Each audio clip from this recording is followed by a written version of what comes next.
Yeah, so this is from Dr. Fantastic. It's about a young bored kid growing up in a small flat in Dublin who gets a part-time job to the galaxy's only intergalactic interdimensional vet.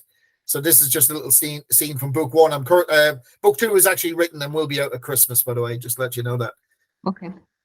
So the doctor held up to the screen a small black box with loose wires. The connector in exchange for my friends and the frog. No deal. That frog is worth millions to us. That's like thousands, only twice as much. I see, said the doctor calmly. I suppose appealing to your better nature would be pointless. This is my better nature, growled Buzz. You leave me no choice. The doctor allowed the camera to follow him across the deck of the ship, where he opened a small waste disposal airlock, dropped the connector in and pressed flush. That was stupid, Doctor, because now you don't have it and we can get it, yelled Buzz in excitement. Oh, dearie me, said the doctor. What a fool I've been.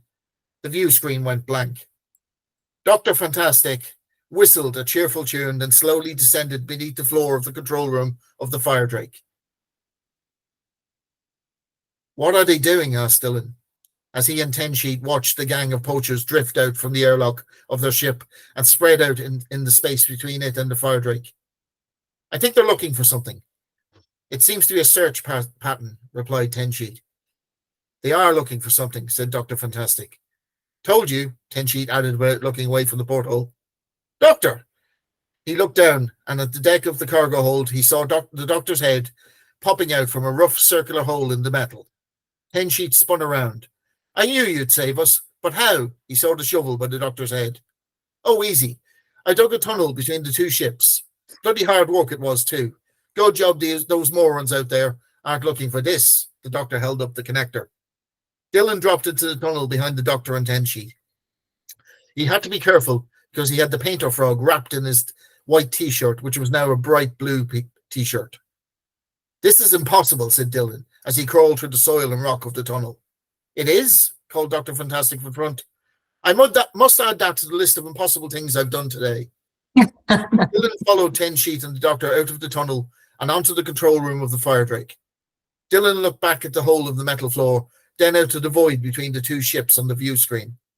Better fill that in before they notice, said Ten Sheet, grabbing a shovel and throwing dirt from a large pile back into the hole. This is really impossible, stated Dylan. You keep saying that. I'm not sure you know what it means, smiled the doctor. Let's get out of here and get that little frog somewhere safe.